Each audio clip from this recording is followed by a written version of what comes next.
En esta oportunidad les vamos a hablar de lo que es bioseguridad. Siguiente.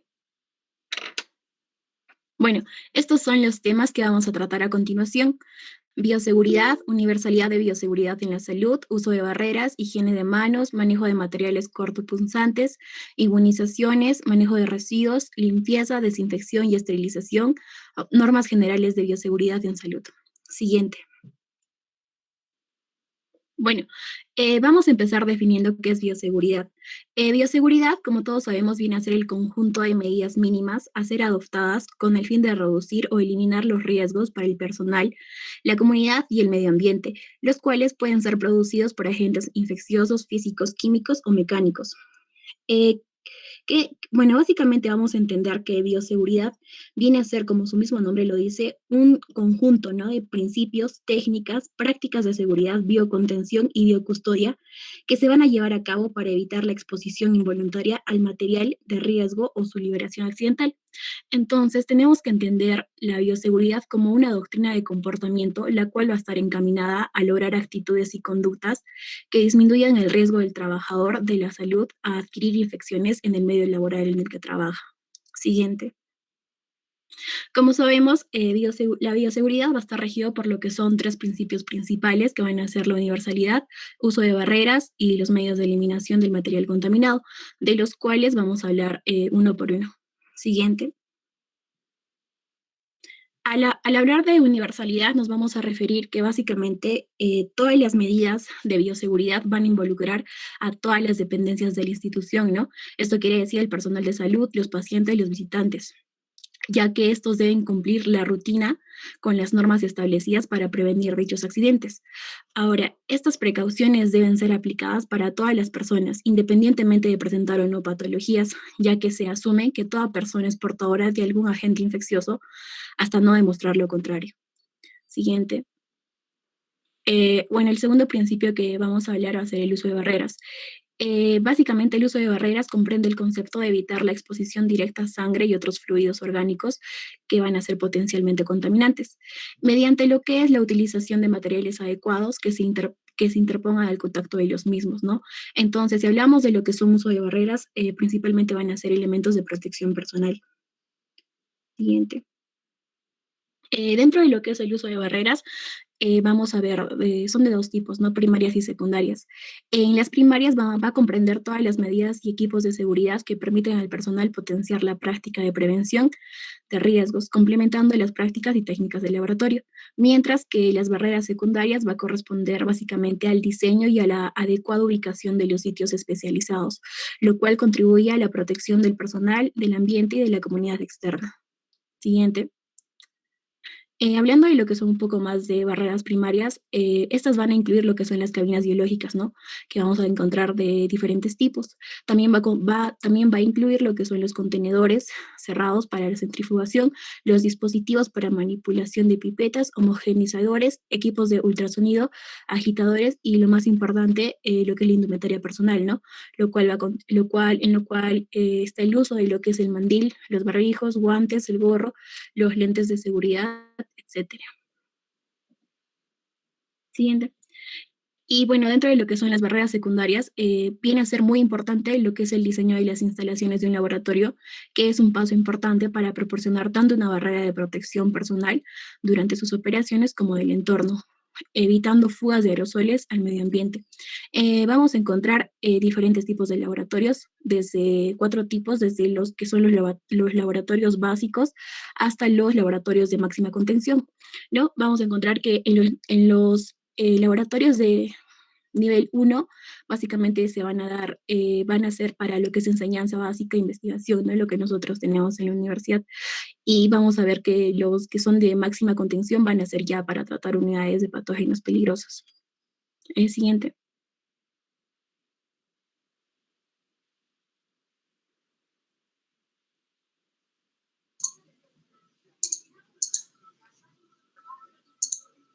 Bueno, continuando con la exposición, vamos a tratar el tema del lavado de manos. Cabe mencionar que el lavado de manos es la forma más eficaz de prevenir la infección cruzada, ¿no? Esta infección cruzada se refiere a la infección entre paciente, personal hospitalario y visitantes. El lavado de mano es la estrategia fundamental en el control de cualquier patología infecciosa transmisible. Este se realiza ¿para qué? Para reducir los microorganismos presentes en la flora normal y transitoria. Cabe mencionar que el lavado de manos junto al aislamiento intrahospitalario constituyen la segunda línea de intervención en la reducción de la dispersión y alcance de infecciones cruzadas. El incumplimiento del lavado de manos nos puede llevar a una mayor cantidad de días de hospitalización, el desarrollo de infecciones intrahospitalarias, ¿no? El incremento de costos económicos debido al uso de personal calificado debido a estas infecciones y también el incremento de costos económicos debido al uso de personal calificado. Según la Organización Mundial de Salud y la Panamericana de Salud, piden a los profesionales sanitarios que se tomen 5 momentos, ¿no? A fin de prevenir la septicemia en la atención sanitaria. Estos 5 momentos son: 1. Antes de tocar al paciente, tenemos que realizar el lavado de manos. Antes de realizar una tarea limpia y aséptica, después del riesgo de exposición a líquidos corporales, después de tocar al paciente y después del contacto con el entorno del paciente. Para explicarlo mejor, les muestro acá una imagen de los 5 momentos. El primero es antes de tocar al paciente. ¿Por qué realizamos esto? Pues para proteger al paciente de los gérmenes dañinos que tiene usted en las manos. El segundo momento en el cual deberíamos lavarnos las manos es antes de realizar una tarea limpia y aséptica. ¿Por qué?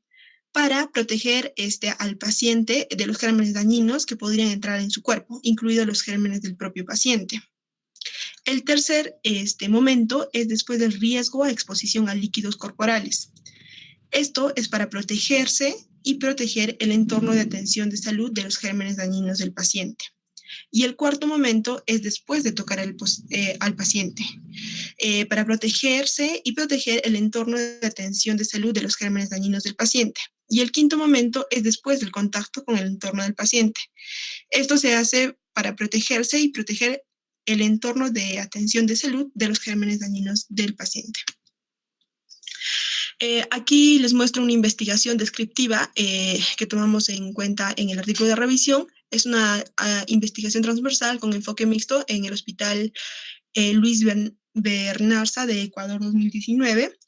Aquí la población fue de 93 trabajadores sanitarios, se les encuestaron, ¿no? En esta encuesta lo que imperó fue la categoría evaluativa de no haber recibido capacitación institucional. Lo que afirmaron es haber sido capacitados. Entonces, los que afirmaron en sí haber sido capacitados fueron mayormente médicos residentes, lo que pudiera estar asociado a la preparación que los mismos reciben durante ese periodo laboral. En conclusión de esta investigación, se dio que el conocimiento sobre las normas de bioseguridad y la relación entre esta y el desarrollo de capacidades individuales dirigidas a la protección en el medio laboral resultan un pilar fundamental en la prevención de infecciones cruzadas. En el manejo de materiales cortopunzantes, aquí el concepto que nos da de material cortopunzante son aquellos objetos con capacidad de penetrar y o cortar tejidos humanos, facilitando el desarrollo de infecciones tales como agujas, hojas de bisturí, navajas, cristalería, materiales rígidos y otros, utilizados en el servicio de laboratorio de odontología, investigación, diagnóstico y tratamiento a usuarios y o que hayan estado en contacto con agentes infecciosos. Vamos a mencionar el procedimiento del uso o el desecho de los materiales cortopunzantes. Los materiales cortopunzantes deben ser siempre manejados empleando guantes no estériles, descartables de látex.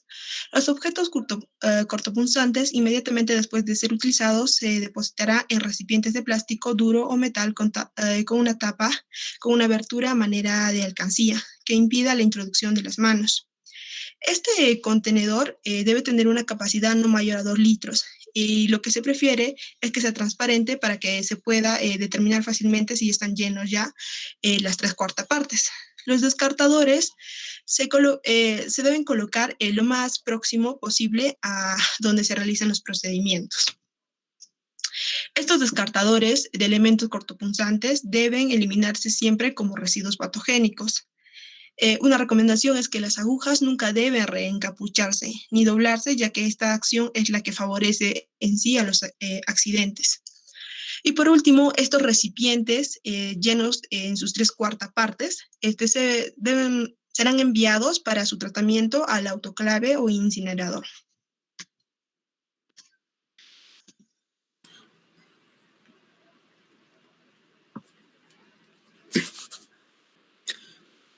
Bueno, vamos a hablar sobre las inmunizaciones. Las inmunizaciones son muy importantes en el aspecto de bioseguridad, ya que la mayoría del personal de salud, tanto de laboratorio, de limpieza y el personal asistencial, va a estar expuesto a muchos agentes patógenos debido a la misma naturaleza de su trabajo. Entonces, según la OMS, tenemos que tener el significado de inmunizaciones, que es el proceso por el que una persona se hace inmune o resistente a una enfermedad infecciosa, por lo general mediante la administración de una vacuna, y que las vacunas normalmente estimulan al propio sistema inmunitario del cuerpo para proteger a la persona de las infecciones o enfermedades posteriores. Entonces es muy importante tener en cuenta las inmunizaciones. Tenemos en cuenta que las vacunas vienen a ser sustancias con suspensiones de microorganismos, que estos microorganismos pueden ser vacunas vivas atenuadas, vacunas muertas o inactivadas, vacunas de polisacáridos conjugados o vacunas recombinantes. Normalmente lo que la vacuna genera es una reacción inmunitaria adaptativa y vendría a ser dirigida o específica hacia ese patógeno. Normalmente se dice que se utilizan fracciones del mismo virus, algunas proteínas del mismo virus para generar esta reacción. Entonces tenemos en cuenta que, por ejemplo, las vacunas recombinantes son vacunas que en su composición tienen un antígeno proteico, el cual puede ser biosintetizado por ingeniería genética. Entonces, la inmunización es muy importante, más que todo para prevenir las enfermedades que puedan ser transmitidas en el trabajo diario, tanto del personal de salud y del personal asistencial. Entonces, el esquema de vacunación normal que debe tener un esquema de vacunación del personal de salud tiene que ser una vacuna contra la hepatitis B, la influenza, la triple viral, la varicela, tétanos, difteria y pertusis, tétano, difteria, hepatitis A y meningococo. A esto también tenemos que añadirle la vacuna del COVID-19, porque se podría decir que un aspecto de bioseguridad vendría a ser mediante la inmunización, mediante esta vacuna, para prevenir más que todo la enfermedad y llegar hasta casos graves. Siguiente.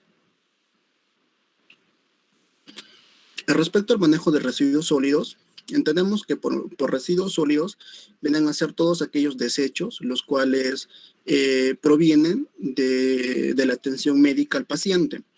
Se dividen normalmente en una clasificación por colores, en la cual tenemos un color rojo y un color negro. Este tipo de patrón de color se encuentra en la mayoría de los centros de salud a nivel de nuestro país, para lo cual tenemos que tener en cuenta que existen residuos biocontaminados y residuos comunes. Los residuos comunes son todos aquellos residuos los cuales no tuvieron una interacción directa, se podría decir, con secreciones y con el mismo paciente, a comparación de los residuos biocontaminados que sí tuvieron una interacción, se podría decir, directa, tanto con el paciente y tanto con sus secreciones. Entonces, el manejo de los residuos biocontaminados tiene que ser totalmente diferente a los residuos comunes, más que todo para evitar los contagios, tanto del personal de limpieza o del personal que maneja este tipo de residuos. Es muy importante tener en cuenta porque existen casos en los cuales hasta enfermedades sin tratamiento se pueden contagiar por el mal uso de la segregación de los objetos punzocortantes. Dentro de los residuos biocontaminados, lo importante son los objetos punzocortantes, debido a que mi compañera anteriormente lo explicó. Normalmente los objetos punzocortantes, más que todas las agujas desencapuchadas, se eliminan mediante una caja que puede ser de metal, una caja de plástico, la cual se eliminan lo que vienen a ser las agujas y solamente se mantiene en las bolsas biocontaminadas la jeringa. Eso es muy importante más que todo para la eliminación de este tipo de desechos biocontaminados. Siguiente. Luego tenemos que tener en cuenta el tratamiento y la disposición final de este tipo de desechos. Más que todo se dividen en dos igual, residuos biocontaminados y residuos comunes. Normalmente los residuos biocontaminados tienen que tener un vehículo exclusivo, de uso exclusivo para este fin. los cuales se recomienda que sean herméticos y que el personal de limpieza no tenga ninguna interacción directa con ese tipo de desechos para evitar en algunos casos accidentes de trabajo o accidentes laborales. Y aparte de esto, que estos tipos de vehículos tienen que tener un sistema de vaciado mecánico para reducir más que todo este tipo de riesgos. Y los residuos comunes son de manera normal, es como una basura normal que se elimina y los encargados vienen a ser la municipalidad y los carros de basura. Y este material lo que se recomienda es que sea un material reciclable, que pueda ser comercializado y que estos ingresos puedan beneficiar nuevamente a la institución. Siguiente.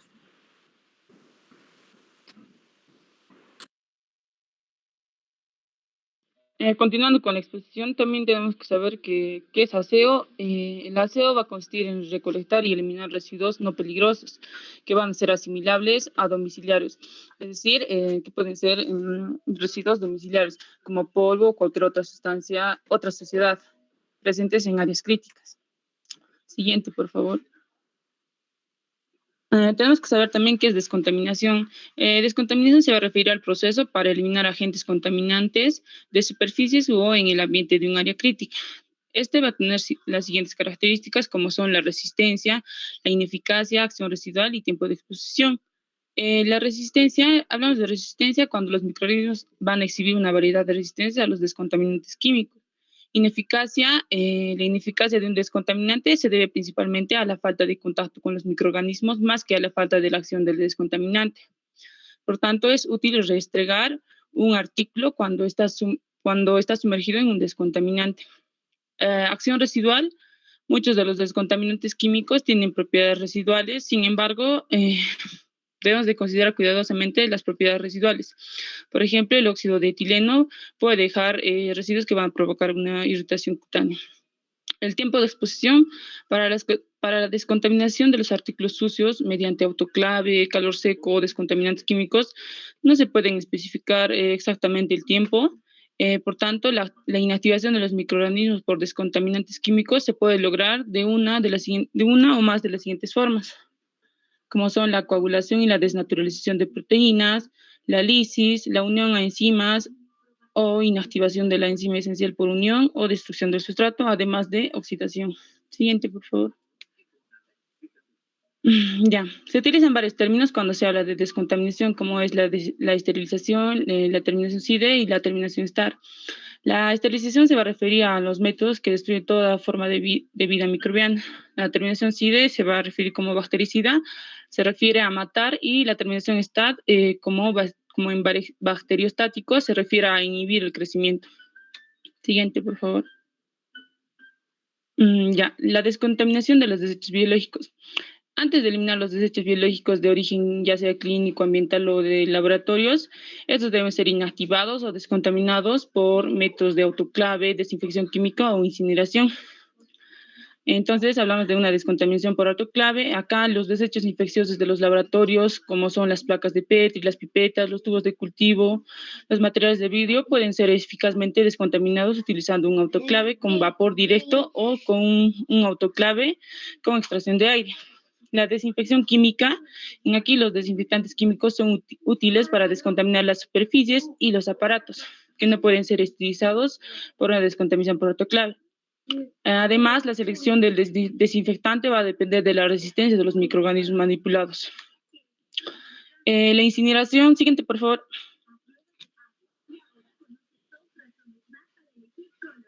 Ya, la incineración.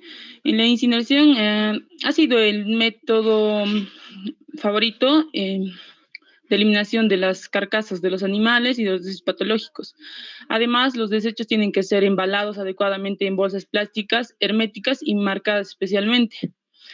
La fumigación con gases. Aquí los espacios de laboratorios, filtros de aire y equipos pueden descontaminarse mediante fumigación con gases. Estos regularmente son el formaldehído gaseoso o vaporos de peróxido de hidrógeno. Y tenemos que saber que después de terminar la fumigación, el espacio debe ser ventilado y todas las superficies lavadas con agua. Siguiente, por favor. Limpieza. ¿Qué es la limpieza? Es el lavado con agua y detergente adecuado para eliminar todo elemento extraño o material orgánico. Por tanto, una limpieza adecuada va a evitar la transmisión de patógenos zoonóticos. Además, tenemos que saber que las superficies deben limpiarse para eliminar la contaminación grave antes de la desinfección, ya que el material orgánico va a disminuir la eficacia de la mayoría de los desinfectantes. Además, las áreas a limpiar deben estar adecuadamente ventiladas, como ya les había mencionado. Siguiente, por favor.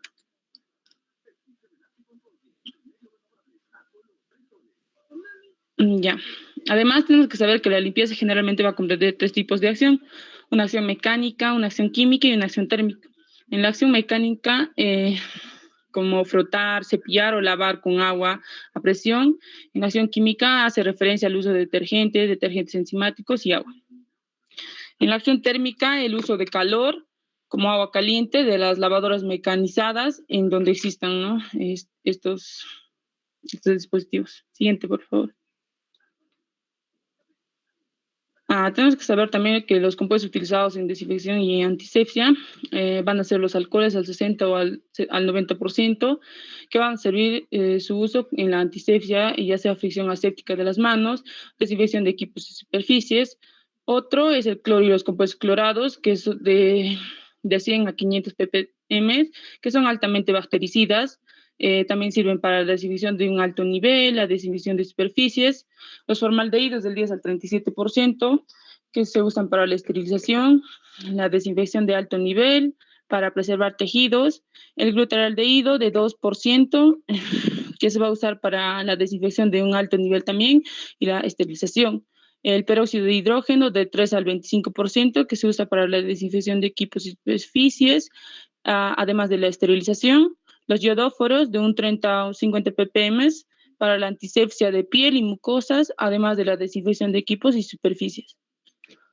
La clorhexidina de un 0.5 a un 4% para la antisepsia de piel y mucosas, y los compuestos de amonio cuaternario de 0.4 al 1.6% para la limpieza de superficies no críticas. Siguiente, por favor.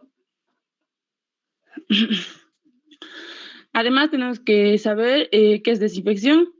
La desinfección va a ser el acto de desinfectar utilizando técnicas de limpieza especializada que van a destruir o van a prevenir el crecimiento de organismos capaces de infectar.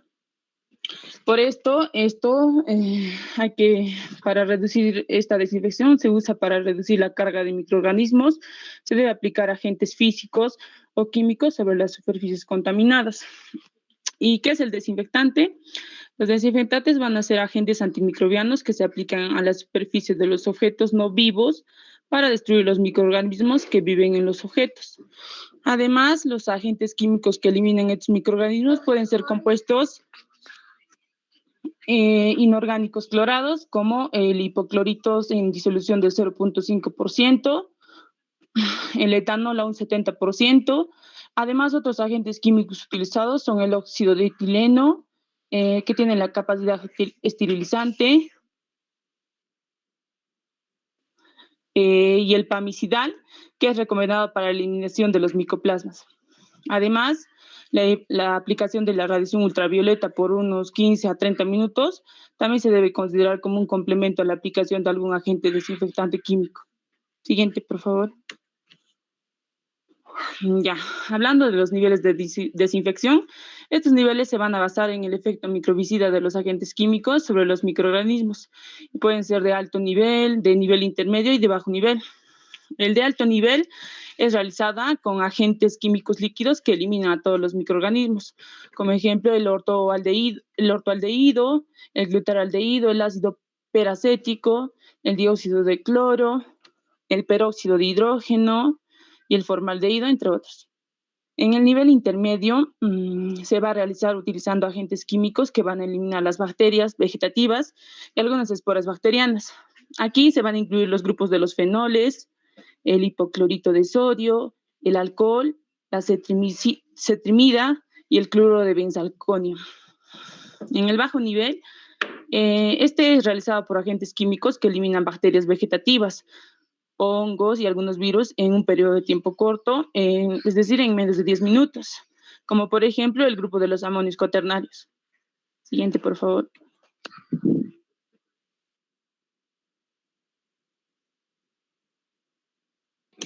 Siguiendo con la exposición, vamos a hablar de la esterilización. Vamos a definir la esterilización como un método en el cual va a haber una eliminación completa o de todos los microorganismos de un objeto, de una sustancia. Ahora, nosotros vamos a tener tres principales tipos de esterilización. El primero es la esterilización por vapor. Este va a ser el método de elección para los instrumentos médicos que son reutilizables. Para esto, todos estos instrumentos van a tener o se van a poner a una temperatura de 121 grados centígrados durante 20 minutos aproximadamente. Para la esterilización por calor seco, también se van a poner los instrumentos, pero esta va a tener, o se va a poner una mayor temperatura que es a 170 grados centígrados y por un tiempo mucho mayor que es 2 horas. Y la esterilización por inmersión en productos químicos, ¿no? Y como acá se van a usar principalmente productos cuaternarios como amonio, timersal, etcétera. Siguiente. Ahora vamos a hablar sobre las normas generales de bioseguridad en la salud. Estas normas generales de bioseguridad en la salud están dadas a todos los trabajadores de salud y estas son normas que en general se deben de aplicar para que se mantenga una bioseguridad, una seguridad correcta, ¿no? En diferentes, tanto en centros de salud como en hospitales, ¿no? Vamos a ver que una de las normas es conservar el lugar de trabajo en condiciones óptimas de higiene y aseo. Mantener la limpieza y desinfección en las superficies, elementos y equipos de trabajo. Lo que recomienda es que esta desinfección de todas estas superficies o de los materiales o de todos los materiales que se pueden usar en diferentes procedimientos se deben de desinfectar cada vez que estos se usen, ¿no? Se deben de desinfectar cada vez que se usen o al final también, ¿no? Al final o cuando uno termine de usar todo este equipo se debe de volver a desinfectar. También se deben usar todas las barreras físicas como caretas, bata, gorro, mascarilla y guantes. Esto es en todos los procedimientos donde hay una posibilidad de sangrado con o sin salpicadura, pero en realidad se debería usar estas barreras en casi la mayoría o en la mayoría de los procedimientos que se realizan. Ahora, en caso de que cuando estamos realizando un procedimiento hay una ruptura de guantes, estos deben ser cambiados inmediatamente. Y al momento de cambiar guantes también se debe realizar un lavado de manos previo a calzarse el otro guante nuevo, ¿no? El uso de guantes, siempre se debe utilizar guantes cuando se va a realizar la manipulación de alguna sustancia química o de diferentes instrumentales, equipos contaminados y también muestras. Siguiente. También se tiene que cambiar los guantes cada vez que se ve un nuevo paciente o cada vez que se atiende un paciente, ¿no? Y también, como dije previamente, se tiene que se debe realizar el lavado de manos para cambiar el guante. Mientras uno tenga los guantes puestos, no se debe tocar ninguna parte del cuerpo y tampoco otros objetos que estén dentro del área del servicio, ¿no? Con estas manos, ya que esto puede llevar a contaminación con diferentes microorganismos. No se debe realizar, o bueno, se dice que no se debe realizar una atención directa a pacientes si el personal va a presentar alguna lesión tipo exudativa o va a tener alguna dermatitis serosa. Ahora, en áreas de alto riesgo biológico se debe restringir al personal no autorizado y al que no utilice todos los elementos de protección física, no todos los EPPs necesarios para que pueda ingresar dentro de esta área. Y algo muy, muy importante y que hace también bastante realce es que se debe de tener actualizado el esquema de vacunación en todos los trabajadores del área de salud, ¿no? Y según el riesgo expuesto de acuerdo a las diferentes unidades de servicios de salud. Siguiente. Ahora, ya hemos visto las normas generales, ¿no? Y vamos a ver que el incumplimiento de estas normas o no aplicarlas correctamente va a llevar a que se den accidentes de trabajo con riesgo biológico. Ahora, agente de riesgo, ¿cómo podemos definir un agente de riesgo? Va a ser aquel elemento o cualquier elemento que pueda generar algún daño al personal de salud. Vamos a ver que tenemos tres tipos de agentes de riesgo, que es el biológico, el químico y el radiológico, ¿no? El biológico, que es el más común y es el que más se conoce, que es principalmente por microorganismos o por contagio por alguna muestra. Los químicos, que son cuando uno en el personal en algún procedimiento se va a usar sustancias corrosivas, sustancias tóxicas, irritativas, que van a poder generar algún daño si esto pues, no se maniobra correctamente. Y también los agentes de riesgo tipo radiológico, acá tenemos principalmente las radiaciones ionizantes, aunque también pueden haber radiaciones no ionizantes que también pueden generar riesgo. Ahora vamos a ver que hay tres factores para que se puedan dar estos accidentes con riesgo biológico. El primero es el uso inadecuado de los equipos, ¿no? Que el personal de salud no esté capacitado para manejar esto o no sepa cómo manejar los diferentes equipos, ¿no? En diferentes procedimientos. Lo segundo son los errores humanos, ¿no? O malos hábitos que el personal de salud pueda tener. Y el tercero, que es en sí lo más común, que es que no usan las medidas de protección que deberían usar para distintos procedimientos. Ahora vamos a ver los tipos de accidentes. Tenemos diferentes accidentes, los accidentes físicos y mecánicos. Estos usualmente van a generar efectos traumáticos, ¿no? Como caídas, cortes, algunas quemaduras, y pueden generar incluso efectos posturales. También tenemos los accidentes por agentes químicos, ¿no? Si manejamos una sustancia corrosiva o irritativa, esto va a generar quemaduras, lesiones, inflamación y heridas. Y algo muy importante es que estas sustancias corrosivas, estas sustancias tóxicas, van a generar alteración de los tejidos, ¿no? Y tenemos, por último, los accidentes por agentes biológicos, que en sí son el riesgo más grande que se tiene dentro del área de salud. Y esto va a depender de varios factores, ¿no? Va a depender del tipo de agente biológico con el que se ha expuesto, va a depender el modo de transmisión, y el modo de transmisión, la vía de entrada, cómo es que ha entrado en el personal de salud este agente biológico. Siguiente, por favor. También vamos a ver cuáles son las principales vías de infección cuando hablamos de agentes biológicos, ¿no? Lo primero es la ingestión y es pues, la infección por vía oral. Esta puede ocurrir, por ejemplo, cuando también se manejan muestras y se pipetea con la boca o cuando hay salpicaduras en la boca de frente o cuando hay el consumo de alimentos o de líquidos en el lugar o en el área de trabajo. También hay la vía por inhalación, que es por vía respiratoria, y vamos a ver que bueno, va a corresponder a la mayoría de las patologías que van a estar relacionadas con agentes biológicos, ¿no? Y usualmente estos van a ser o van a ingresar por vía respiratoria en forma de microgotas y aerosoles. Después tenemos la inoculación, que también es otra vía muy común, porque este va a ser el traspaso a través de la piel y usualmente esta inoculación se va a generar porque se van a dar accidentes con agujas o con objetos cortopunzantes, ¿no? Y por último es por el contacto directo, ¿no? Que es por vía dérmica y o por mucosas, ¿no? Y esta principalmente se da también porque el personal de salud puede tener una herida expuesta y se puede dar una salpicadura en la piel o va a haber una salpicadura directa a los ojos, a la boca o a la nariz. También es muy importante vamos a ver que la sangre es la principal, como por decir, la principal sustancia por la cual se van a generar eh, por el cual se van a generar estos accidentes, ¿no? Y tenemos que tener en cuenta que también va a depender de cuánto volumen del fluido transfundido, en este caso de sangre, cuánta profundidad tiene el pinchazo o la lesión que se haya hecho en caso de si sea por inoculación, el tipo de aguja que se ha hecho. Es muy importante saber qué examen o qué tipo de procedimiento se le estaba haciendo en ese momento al paciente en el que se dio este accidente.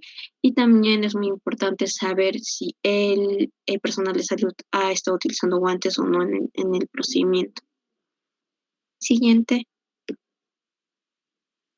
Ahora, en caso de que lamentablemente, bueno, se estaba haciendo algún procedimiento y el personal de salud tuvo alguna falla o por algún X motivo se da el accidente de trabajo. ¿Cómo es que se puede llegar a manejar estos accidentes de trabajo? primero, si hay un contacto con mucosa, se tiene que hacer un arrastre mecánico. Principalmente se va a hacer con un suero fisiológico estéril y tiene que ser este arrastre mecánico aproximadamente mínimo unos 10 minutos para que pueda tener un efecto. Si es una herida cortante, se tiene que lavar la zona principalmente con agua y jabón.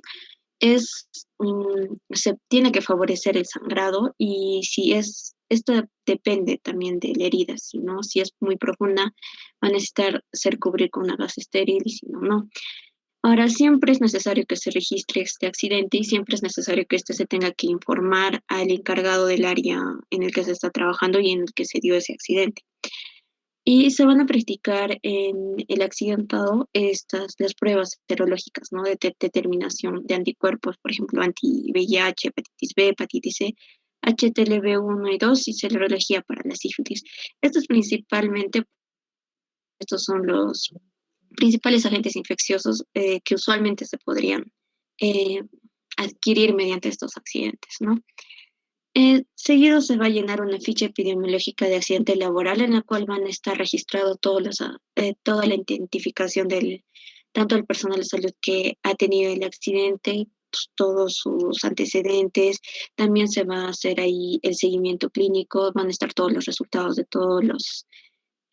las pruebas que nosotros ya hemos mencionado con anterioridad. Y en lo posible debe identificarse al paciente con cuya sangre se produjo el accidente. Algunas veces puede que no se llegue a definir quién ha sido del paciente con el que se ha dado el accidente, pero si se identifica, todos los datos también del paciente deberían estar también en la ficha epidemiológica de accidente laboral.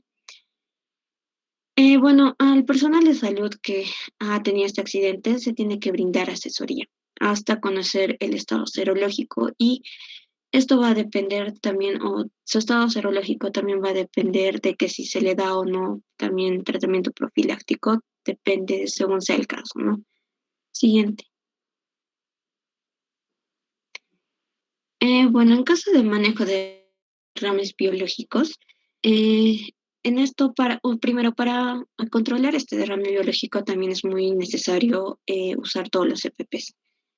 En lo posible se tiene que controlar la fuente del derrame y se tiene que limitar la extensión de este, no se tiene que dejar y que se pueda esparcir a otros lugares más. Se tiene que cubrir la zona del derrame con un paño absorbente, luego se tiene que delimitar un parámetro de este área afectada y con un desinfectante.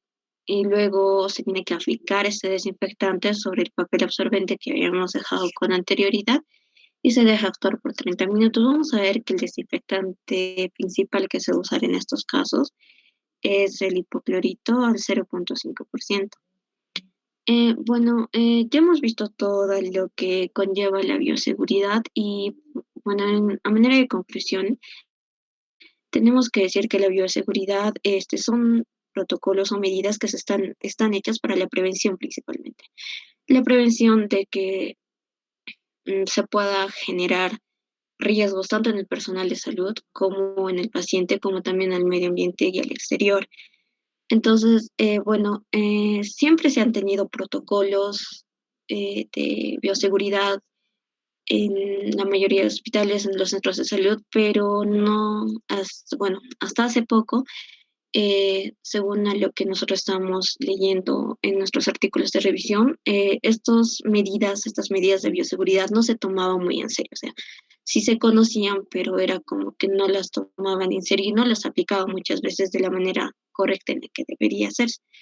Hasta el año 2020, en el que pues vino el coronavirus, que fue una nueva patología infecciosa que nos hizo, bueno, que hizo ver que realmente faltaba mucha aplicación de todas estas normas, de todos estos protocolos de bioseguridad en los distintos centros de salud, en los distintos hospitales. Entonces, a manera de conclusión, podemos decir que estas normas de bioseguridad o estos protocolos de bioseguridad se dan con ese fin de prevención. Y que, bueno, ahora que estamos en esta pandemia, pues recién se ha recobrado la importancia de todos estos protocolos que se tenía con anterioridad. Gracias, eso sería todo. A ver, vamos a revisar un poco la bibliografía. No la paguen todavía. Miren, como dijimos, la bibliografía tiene que tener mínimo 25 citas cuando es un artículo de revisión y de los últimos 5 años, ¿no es cierto? Entonces, no estamos acá usando, por ejemplo, bibliografías para este tipo de artículos un poco antiguos, mira, 2015, puedes bajarlo un poco más, 2017, 16, o sea, más de 10 años, a ver, más de 5, sí. Entonces, miren, la bibliografía la van a tener, y ya tienen el artículo en escrito. ¿Aló, aló? Sí, doctor. ¿Lo tienen ya en escrito? Sí, doctor, Para presentamos. revisarlo con ustedes, como nos queda todavía un poco de tiempo para revisarlo con ustedes y decirles qué cosas tienen que mejorar, y lo presentan. A ver.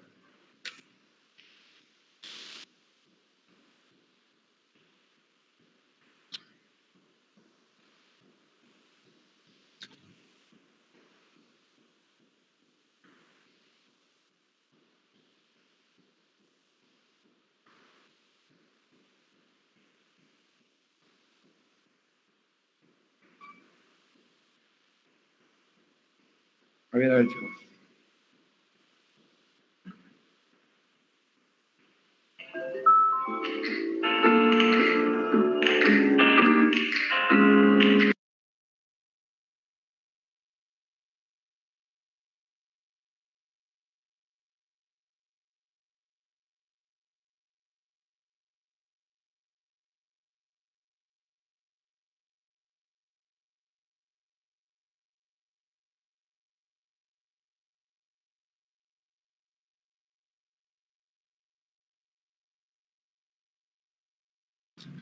A ver.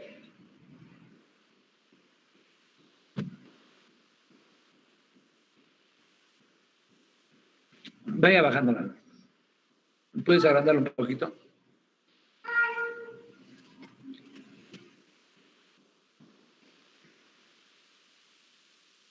¿Puedes agrandar un poco la imagen?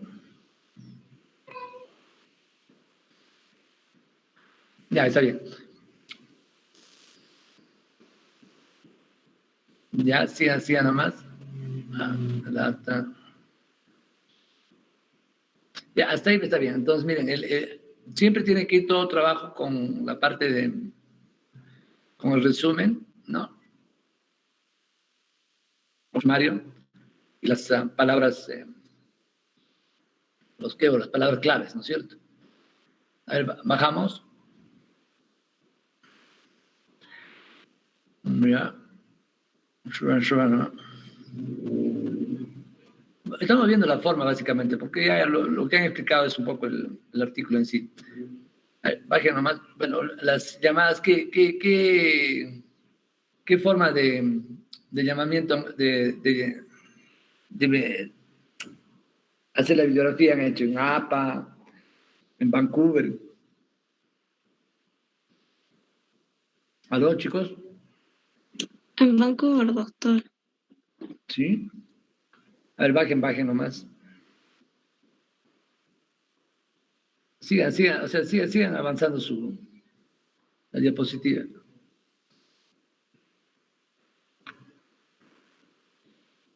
No, avancen nomás, no vamos a leer todo, eso ya lo vamos a hacer leer con los pares. Avancen nomás. No avanza.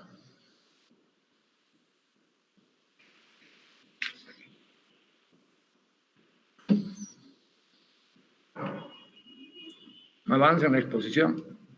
Avancen el artículo, ya muy bien. Sigan. Doctor, el artículo, la diapositiva. Quiero ver cuántas hojas tienen, si está más o menos distribuido. ¿Por qué y vamos a ver al final. ¿Ah? Este es el artículo, no sé si se está viendo. Sí, pues me dificultosa. A ver, la bibliografía y las conclusiones. Ahorita está en la bibliografía, doctor. Ya. Conclusión. Y llegamos a las conclusiones.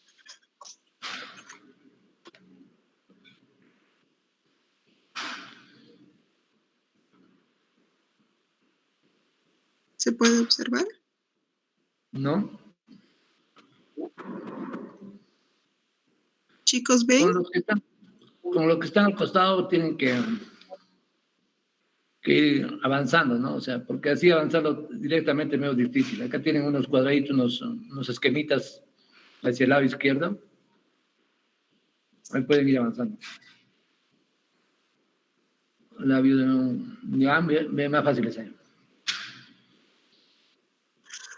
Ya, entonces, como estábamos diciendo, bueno, o sea, en una visión general, entonces ya. A ver, la última. No, la última. La página 15. Ya esa. No, tenemos 20, nos faltarían 5 y hay que corregir, aunque se llama, hay que actualizar algunas referencias bibliográficas. Entonces, eso lo hacen, luego me lo pasan todo, la parte de las diapositivas se la pasan a su delegada para que lo pase a todos sus compañeros. Y esta parte del escrito yo lo voy a pasar a algunos revisores de la revista, ¿ya? Igual que con los otros artículos también. Y que faltan todavía entregar, ¿no? Están incompletos, el 50% no más han entregado. Y si es que ellos dicen que sí, que se puede publicar, ya lo publicamos. En eso no hay problema, ¿ya? Ya la publicación está bien. voy a enseñar también a la gente cómo hacer la publicación en una revista, ¿no? Entonces, en la siguiente clase les voy a explicar cuando ustedes presenten ya esto con todo listo, ustedes cómo van a colocar el artículo, cómo van a esperar que se haga la revisión, todo, porque el editor no debe entrar en la parte de la publicación, sino en la parte de la revisión y la edición. Entonces, ya eso les voy a explicar después. Ya, entonces, quedamos en eso, chicos. O sea, actualicen, que no haya para revisión, que no haya menos de 25 y que no haya bibliografía que sea menos de 5 años anteriores, ya sea en revistas o ya sea en libros, ¿no? Entonces, terminen esa parte y apenas lo tengan. Miren, o sea, en esta actividad es una especie de carrera. ¿Qué pasa? O sea, los que a veces se retrasan y al final del curso quieren regularizar, ya no hay tiempo. En exámenes y los que quedan ya quedan con la nota inicial. Ellos están teniendo una nota inicial y después ni se publica ni se actualiza. Ahora hay tiempo, háganlo con tranquilidad y si es que es posible, en el lapso de la semana me lo entregan ya y ya vamos poniéndolos en la base, porque eso poco a poco tiene que ir también yendo a los pares, ¿no es cierto? Bueno, chicos, entonces nos vemos el día lunes. Está bien, doctor, gracias. Sí.